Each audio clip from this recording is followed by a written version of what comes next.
From Britain to America. From Europe to Asia. It's one of the world's most instantly recognised images.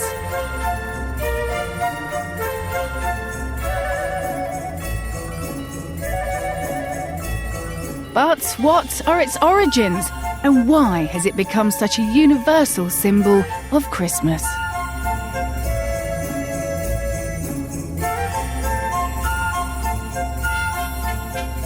We're on a quest to discover how a humble plant changed history, how it spawned a vast global business, and how it can help the environment along the way.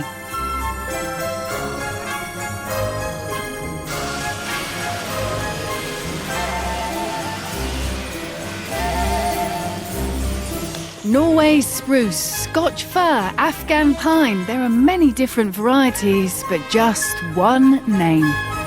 The Christmas tree. The Christmas tree. The Christmas tree. The Christmas tree. The Christmas tree!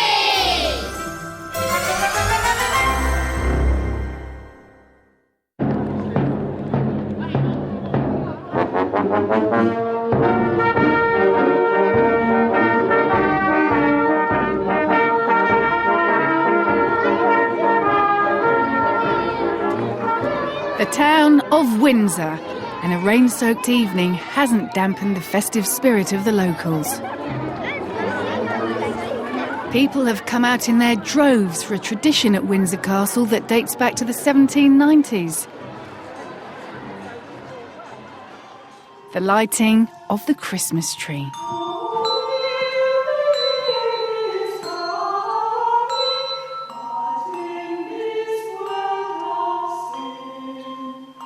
It was first introduced by Queen Charlotte and popularised by her daughter, Queen Victoria. And though this tradition may now be over 200 years old, that's the mere blink of an eye compared to the long history of the tree itself.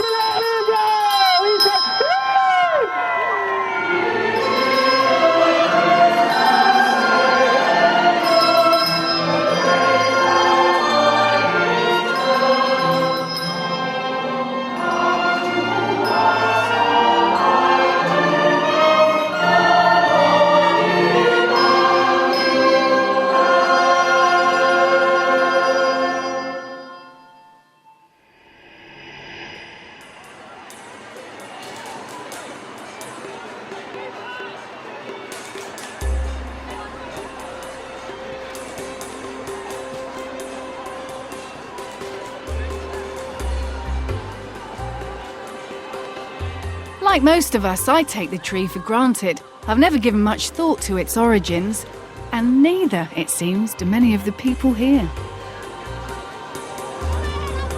Do you know where the tradition of the Christmas tree came from?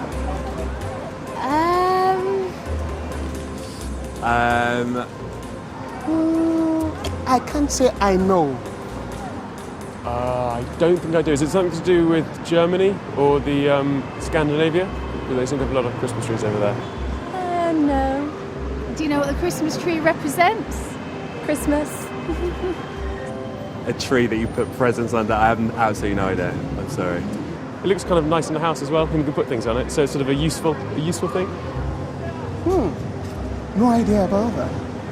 I don't. I think No. I think that's a no. The Christmas tree is a wonderful symbol of love, hope, happiness, and the family spirit. But the Christmas tree also represents commercialism and the power of money. So what does the Christmas tree mean to us? Is it a symbol of eternal life? Or is it purely a symbol of stress and shopping? To some, there's no doubt about the answer. For Christians, the fir tree has a long link with their faith, stretching back some 1,300 years. It began in the 7th century when an English monk and missionary was spreading the story of Jesus throughout Europe. St. Boniface went out to Germany as the apostle to the Germans, and out there he cut down the sacred oak that was being worshipped as part of pagan worship there and replaced it with a fir tree. And that's really the first indication we have of the fir tree being used as a Christian symbol. According to legend, Boniface told the crowd before him they should regard the fir tree as the tree of the Christ child. Its association with Christmas was born. By the Middle Ages, Christmas trees were a common sight in Europe. 11th century Germans began decorating them with fruit on December the 24th. These early firs, known as paradise trees, marked the religious feast of Adam and Eve. But in the 16th century, a new custom was born in Germany. A tradition that's thought to have started with its most famous cleric, and one that would sweep the world. Martin Luther, the great German reformer of the 1500s, seems to have been the first person to have lit his Christmas tree with candles. Coming home one night, he was so in awe of the stars in the sky that he decided to bring in some of that joy to his home by lighting candles on the tree.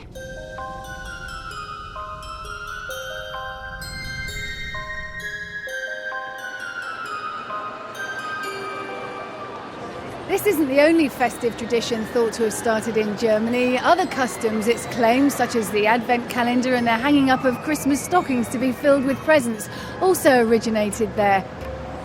What's certain is that 500 years after Martin Luther first lit his tree, Germany still leads the way in Christmas lights and decorations, and it attracts visitors from all over the world. Rothenburg in Bavaria is home to Wolfhart's, one of the biggest Christmas shops in the world. The store is so famous it even draws in visitors from Santa's home turf. Rauno and Susanna Lohi have travelled from their home in Lapland.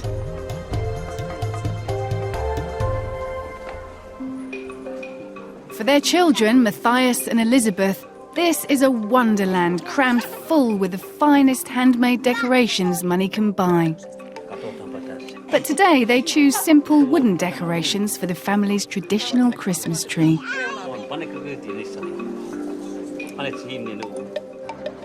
The store even attracts shoppers from as far away as Japan, a country where less than 1% of the population is Christian.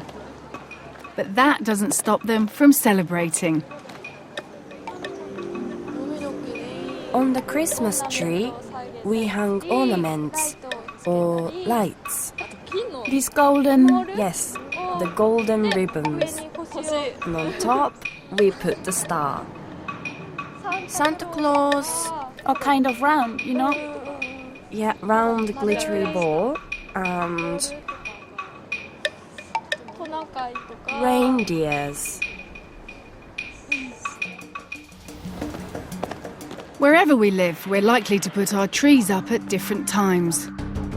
In Australia, December the 1st is the traditional date, while in America it's usually a couple of weeks later. In Germany and other northern European countries, it's often as late as Christmas Eve. While here in Britain, it just seems to get earlier and earlier every year, particularly on our main shopping streets.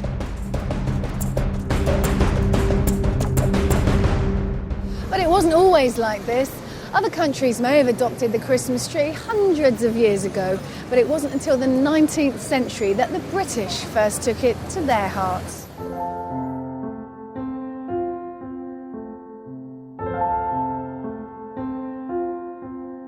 The tradition began with the royals as a result of their own German family connections. The first Christmas trees began appearing inside Buckingham Palace in the early 1800s. As a 13-year-old child, Queen Victoria wrote in her diary, After dinner, we went to the drawing room near the dining room. There were 2 large round tables on which were placed 2 trees, hung with lights and sugar ornaments. All the presents being placed round the trees. After marrying her German cousin, Prince Albert, the tradition became more ingrained. Christmas for them initially was a time to focus on family and being together. What the Victorians particularly do, I think, is turn Christmas into a family event. In Tudor England, Christmas was for adults, really almost exclusively. It was about adults who are the ones that work and toil out on the land and keep businesses and households running, relaxing. This image of the royal family with their Christmas tree appeared in the Illustrated London News in 1848.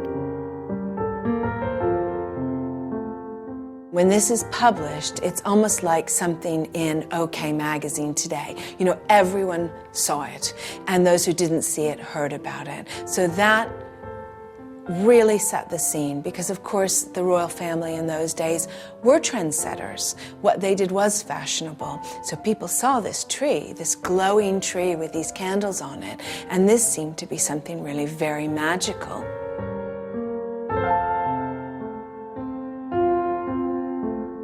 It helped to popularise trees throughout the land. First among the upper classes, then the rest of the population. What was good enough for the royals at Christmas was good enough for everyone. More than a century and a half on, 90% of Britain's households put up a tree before Christmas. And they're there in countless offices, factories, pubs, hospitals and schools. We wouldn't have it any other way. What are your favourite decorations on the tree, do you think? The star or the angel on the top of it. You like the star or the angel, yeah? What about I you? like tinfoil because it's really shiny and it makes the tree stand out. It does, doesn't it? It really finishes the tree off. Isaac? I really like opening crackers because I like the presents inside, and I like popping them and the joke, because sometimes the jokes are funny but sometimes they're just really weird. What do you find under your tree? I like getting games in it and everything. And once it was the Sunday before Christmas, and my nan came round for dinner, and I thought it was Christmas, so I opened one of my presents on the tree, and it was my dad's car washing kit. Oh no! So you ruined his surprise. Are you disappointed too? We all love a tree in our home or workplace, but do we ever think about what it went through to get there? Coming up, the long journey from forest to fireplace.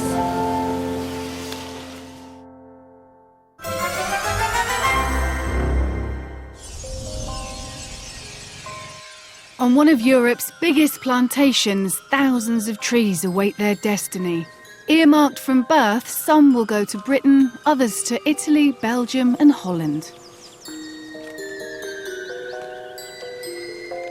In botanical terms, they're all gymnosperms, an ancient order of trees that bear naked seeds on their cones. But modern mass-produced fir trees come in thousands of different varieties. At the height of harvest, one tree can be cut every second. Replanting at least the same number keeps the forest in balance.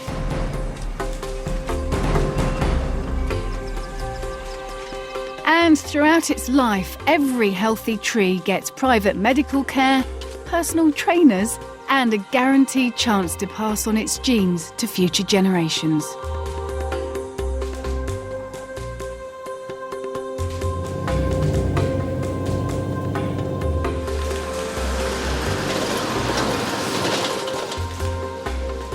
This tree, I would imagine, would be about 8 years of age, and on the way up to deliver it to one of our clients. It's a very busy time of year for us. Usually starts about November, getting organised for obviously the sales of the trees. A lot of pruning has taken place in the summer, and now hopefully we're going to get some revenue back for the hard work the last 8-9 years we've put into the Christmas trees.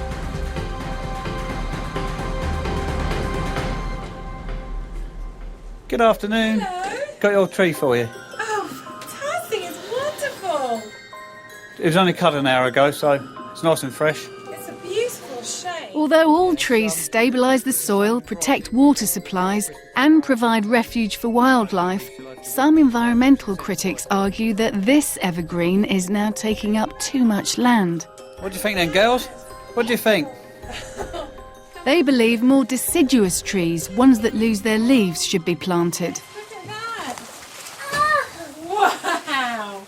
We have had possibilities of grants to plant deciduous trees between our Christmas trees, but the management side of it actually doesn't make it viable. It has to be a sole Christmas tree farm to do the practices that we need to produce the trees, as people now know that they can be done. Beautiful trees, lovely shapes, right sizes.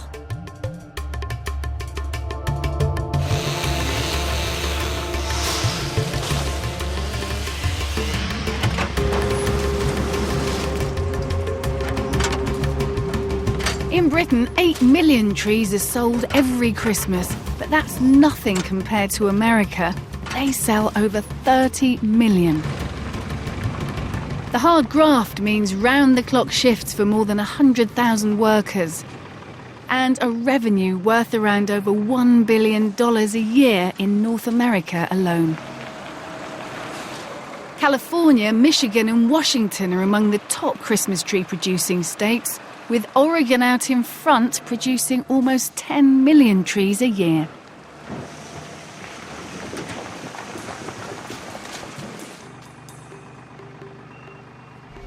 But here in Britain we have our own Christmas tree growing industry, and today the big players are gathering for their most prestigious annual awards.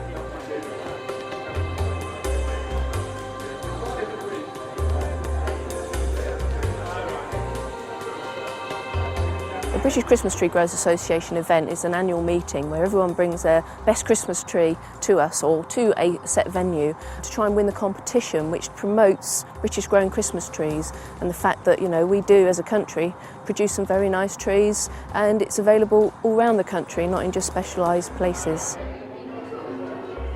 Over 100 growers from all corners of the country are putting their best wares on show. There'll be prizes for Best Pine, Best Spruce and Best Fir.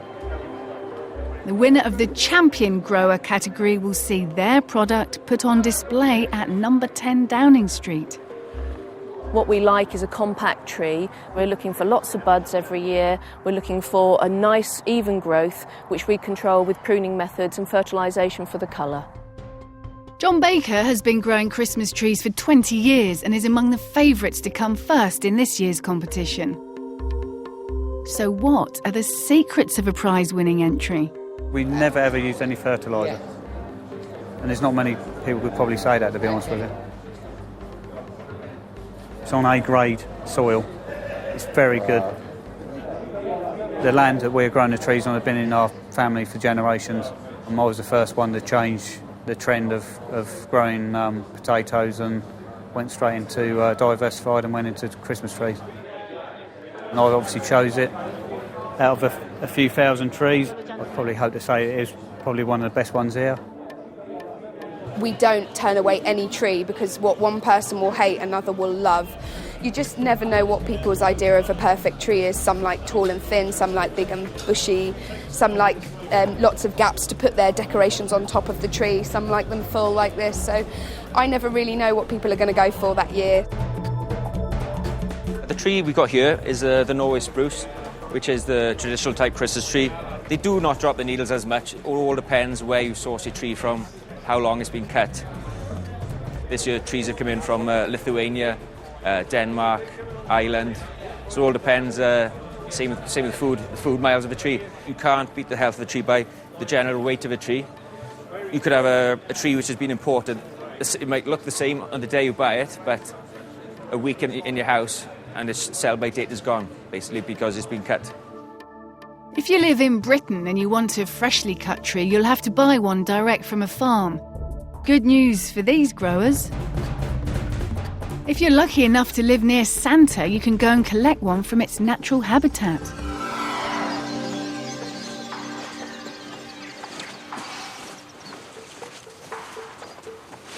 Over in Lapland, the Lohi family have returned from their German shopping trip and are picking their own tree from a natural forest.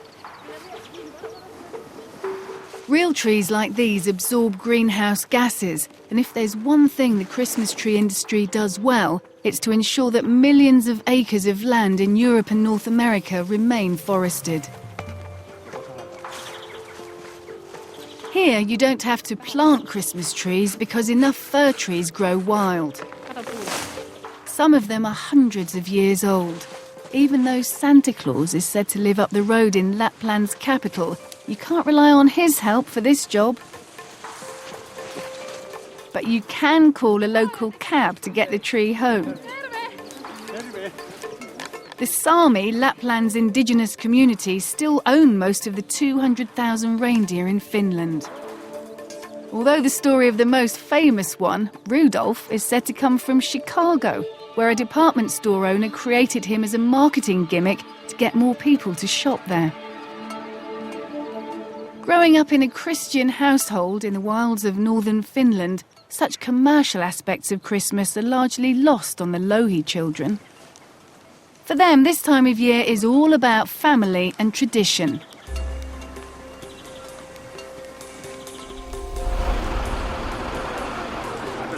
But for the rest of us, it can be more complicated.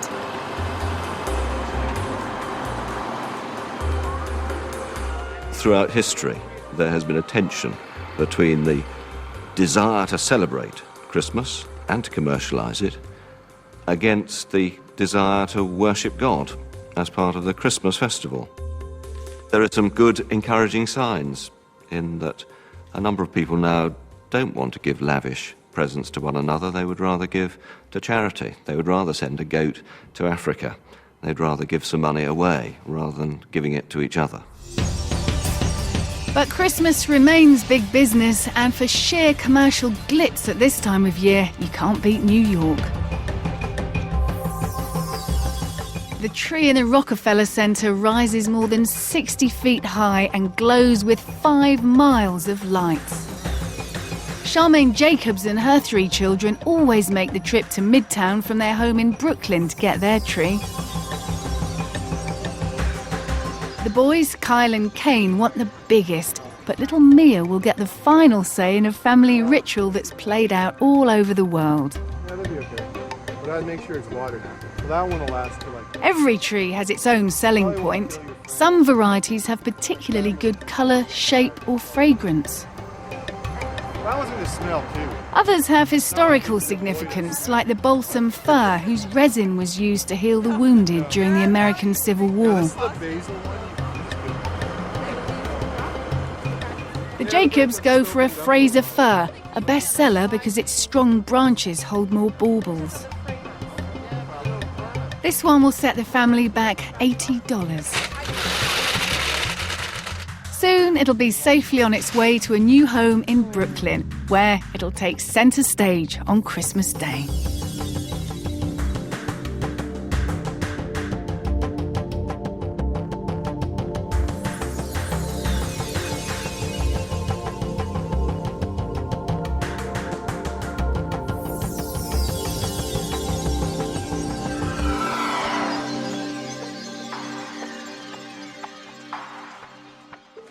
First, I wake up and then I go under the tree, and then my mommy tells me not to open it yet until I get dressed. And then later on I get to open it, and then I'm excited because I get to see what toys I have.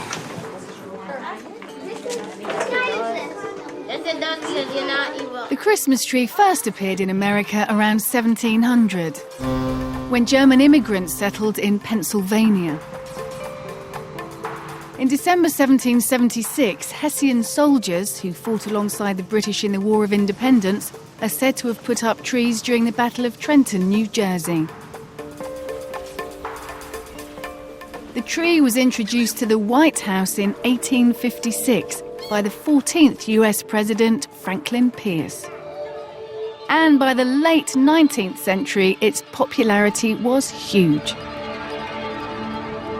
Pioneering retailer Frank Woolworth opened a store in New York in 1879 and is credited with introducing the first glass Christmas tree ornaments to the USA from Germany.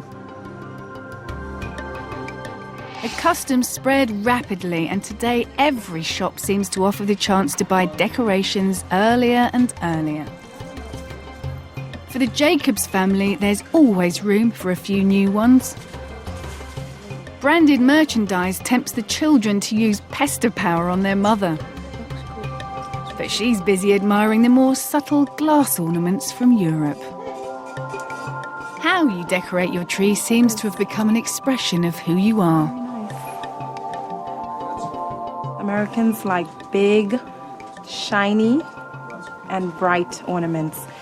He's shiny, but he's not big. I think people want to have a lot in America. We're a big country, and we stand for big ideas, and we stand in the world as a big nation. So we like big things, but he's very nice. So people decorate trees depending on who they are and how they feel. Some people like a lot of things around them. They feel comfortable and comforted with a lot around them, and some people feel comfortable with a little bit. You can't entirely blame entrepreneurs like Woolworth for our obsession with baubles. Some say it started thousands of years ago, as did our love of winter greenery. Coming up, what are the true origins of this greatest Christmas symbol? The Christmas tree is not a Christian invention. It's adopted from many ancient pagan beliefs. The symbolism of actually cutting down an oak tree is uprooting the ancient Celtic priesthood, which is the Druids. Brings a tear to your eye.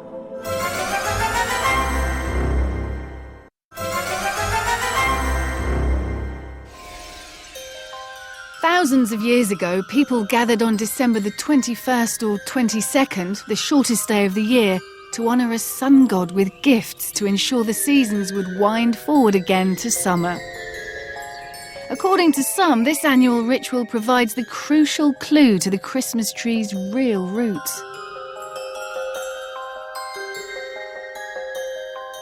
The Christmas tree is not a Christian invention. It's adopted from many ancient pagan beliefs. The symbolism of actually cutting down an oak tree is uprooting the ancient Celtic priesthood, which is the Druids.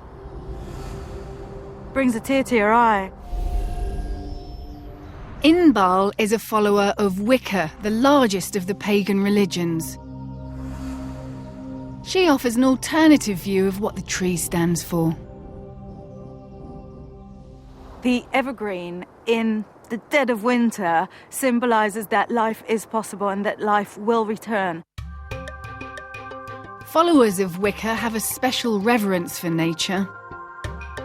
Long before the advent of any kind of organised religion, trees that remained green all year round held a particular meaning. In ancient traditions, the evergreen trees would be revered because, amazingly and magically, they stayed alive when everything else died, which is why the symbol of renewed life during Christmas time or during what for us is Yuletide is an evergreen tree, and that's the tree that will be decorated and given gifts to. The Wheel of the Year, which is the motion from dead of winter to springtime to the height of summer to autumn and then to winter again, is a natural cycle that affects us whether we like it or not. As witches, we honour it and we celebrate it, and we have a different celebration for each season to be with nature. Pagans believe other traditions connected with the tree have pre-Christian roots. Hanging baubles on the Christmas tree goes back to a Norse tradition and also an ancient British custom of hanging glass bowls by your door, and that was meant to actually trap evil witches. to protect you from evil, to ward off any negativity. Christians may disagree, but they do accept that the early church appropriated pagan celebrations and symbols. This made religion more acceptable to the people they were trying to convert. From the earliest times, agricultural people have used midwinter as a time for rest and a time for party. Why not? There was not much else to do. So the dark days of winter were turned into celebration. The palm branch was a symbol of eternal life, a new life. That was brought in midwinter, at the time when the sun was at its lowest. 25th of December, Christmas Day, has always been celebrated, even before the Christian era, as part of the midwinter celebrations. There was a Persian god, Mithra, and he was celebrated on the 25th of December as the unconquerable sun. So when the Christian gospel came into the Roman Empire, that festival was substituted for a new festival, which was to celebrate the unconquerable Son of God. European pagans are thought to have brought trees into their homes during the long annual midwinter feast of Yule. And before they converted to Christianity, the Romans also decked their homes with greenery in honour of Saturnalia, the god of agriculture. This yearly December celebration, the most obvious forerunner of Christmas, was also a time when people celebrated wildly and spent more than they could afford. Commercialism isn't a new thing. Here's a quote from the 4th century AD. "The festival is celebrated everywhere. The impulse to spend seizes everyone. People are not only generous towards themselves, but also towards their fellow men. A stream of presents pours itself out on all sides." The early Christian church may have adopted some aspects of the ancient midwinter festivals and incorporated them into its own commemoration of Jesus' birth, but in the 1930s another mass movement tried to turn it back into a non-religious festival. It was a movement that had little time for peace or goodwill. In 1930s Germany, the Nazis portrayed Christmas as a time when the people should reconnect with their non-Christian ancestors. Yule logs burned, people danced around bonfires, and sun wheels symbolised the wheel of life. And the spirit of a pagan past became a symbol of national heritage, pride and unity. Instead of revering Jesus at Christmas, people were encouraged to revere Hitler. Christmas also provided an opportunity to disguise the horrors of war. Propaganda films depicted idyllic scenes on the front with Christmas trees. Because the Christmas tree is of itself neutral, it can be used by anyone, of course, so that we know that the Nazis put up Christmas trees, and we know that the Soviets put up a Christmas tree in Red Square. Hitler certainly wasn't the only leader to cash in on the tree's power to draw people in and convert them to a cause.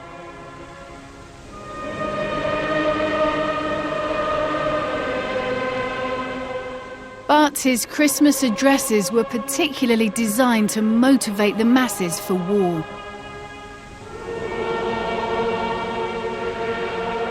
Wir feiern jetzt zum zweiten Mal Weihnachten und in unseren Herzen ist auch der gleiche Wunsch lebendig wie in den Herzen aller. Wir möchten so gerne den Frieden haben. Allein es ist schon so, dass es eben einen Frieden ohne Sieg nicht gibt auf dieser Welt. Und dass alles, was hier errungen wird, leider erkämpft werden muss. The image of a family Christmas around the tree helped sow the seeds of national unity and a calm resolve for war. Nazi films reinforced that all was well. The roots of stability and prosperity would surely bring victory.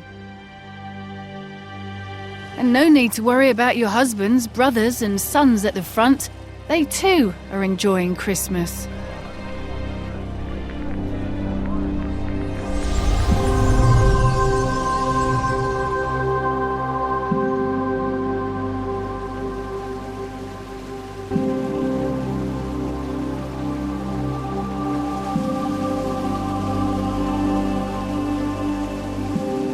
Although the Christmas tree is often being used for sinister propaganda purposes during wartime, there are also moments when it's brought hope. In fact, on one bitterly cold December day in 1914, the Christmas tree played its part in a momentous event which still inspires people today.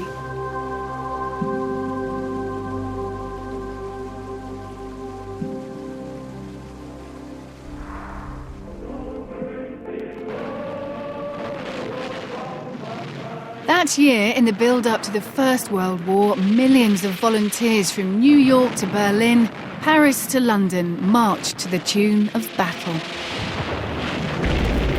But within months, many of them lay dead as the big guns tore the Western Front to pieces. The prospect of winter in the trenches could not have been bleaker. Soldiers were involved in a type of warfare that had never been experienced before. They were fighting in shocking conditions. The weather conditions in September and October, it was wet and muddy, and then as November and December came, it was frosty, snowy and very cold. The trenches were in a shocking state. Because of the constant rains, they were flooding and caused much suffering for the soldiers who were based in them. They tended to be based in the trenches for about 4 days at a time, but a lot of that time was spent pumping them out. Opposing trenches were sometimes only 30 metres apart. Troops could see and hear their enemy.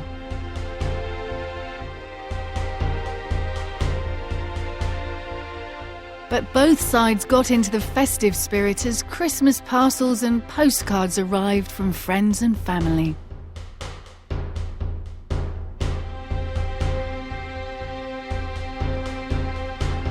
Specially made miniature Christmas trees arrived from home. They were to bring about an extraordinary moment of peace.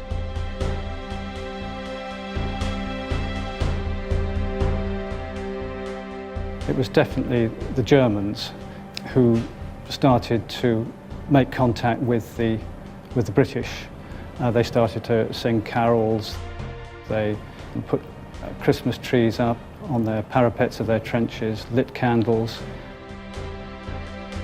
And that acted as an incentive for the British to make contact as well. And it was then that my grandfather's Batman, who was called Private Gregory, offered to go out into no man's land and make contact with some Germans. And when his private returned, saying that my grandfather Robert was to meet a German unarmed at dawn the following morning, it was quite an extraordinary event, really. In the First World War, the unthinkable happened in no man's land. The Christmas tree helped stop the war. It was headline news. Soldiers from both sides rose from the trenches to play football, exchange gifts, and above all, goodwill.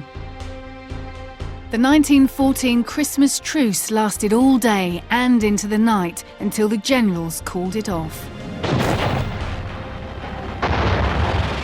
The so-called war to end all wars would run for another 3 years and claim more than 100,000 lives. But for one day, at least, the power of the tree to unite had conquered all. Coming up, how the tree takes centre stage as the big day finally dawns around the world. Christmas with the cans. And which tree will make it to Downing Street? Champion tree for 2009 goes to...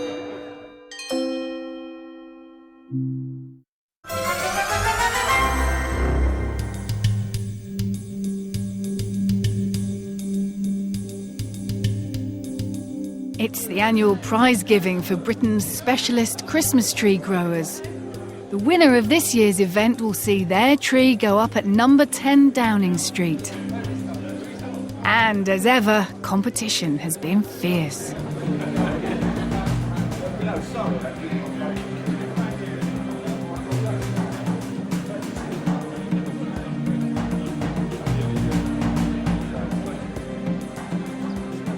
As fine as these trees are, they won't be complete until they're decked with lights, tinsel and glass baubles. And the chances are that those baubles will come from the same place that's been churning them out for centuries. This is Lauscha in the former East Germany. Michael Haberland's great-grandparents started this business and it's still in the family today. In Lauscha, they've been blowing glass for hundreds of years. The church has always been strong here, which meant there were people who knew how to read the ancient glass-making instructions written in Latin. Michael's mother adds to her son's work with a silver nitrate emulsion.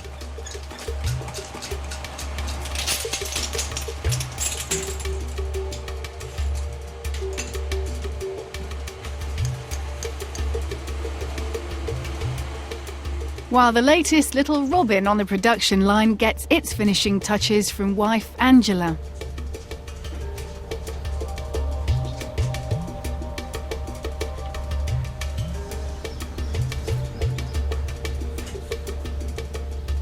Lauscha is the birthplace of glass Christmas decorations. It's probable that Frank Woolworth ordered his baubles from here back in 1879. And 130 years on, there are family-run glass-blowing workshops all over town, catering to a worldwide market. At the Christmas tree competition, the waiting is over. It's time for the judges' decision. I thought the standard this year was extremely high, and I'm sure everybody who looked at the trees and wreaths would agree with that. But nonetheless, the voting that's taken place, and the winner was quite a clear winner in every case, so there are no doubts or questions. The champion tree for 2009 is F12 Little Down Farm.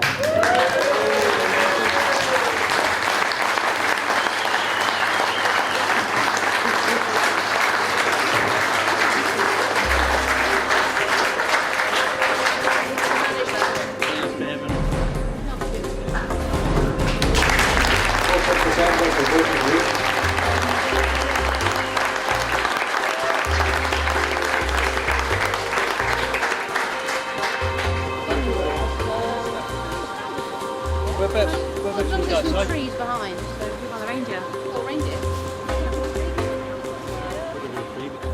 I'm really looking forward to sending a nice tree to 10 Downing Street. It'll be a big privilege to do that. I think it'll be a very good season. The general public have got obviously faith in us producing nice trees. It's very exciting. The experience you see on people's faces when they come and purchase a tree, the excitement in the children's eyes, it makes it the job worth doing. Very rewarding.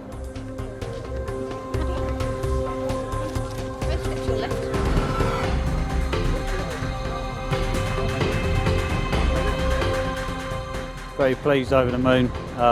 Feel a bit shocked at the moment, but we better put a lot of effort into growing this tree.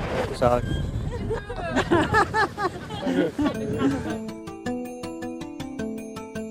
Despite competition from artificial varieties, it seems there'll always be a market for real Christmas trees like these.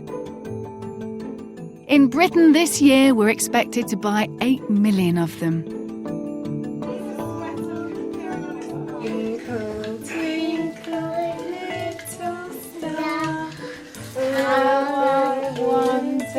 What you are.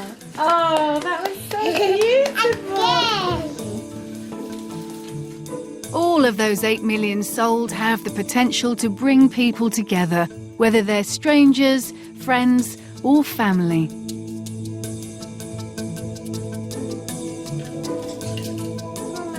Can you pass Who would have thought that this little evergreen holds the power to unite all?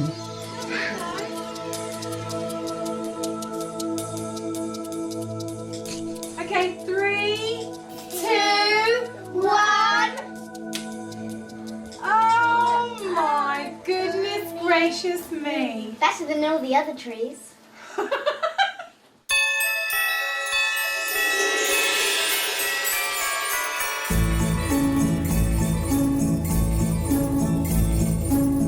It's not just in our homes that this most traditional symbol will take centre stage. From the frozen wilds of Lapland to the teeming streets of Tokyo, the bustling sidewalks of New York, and the shopping thoroughfares of London. The tree remains our most visible sign of Christmas.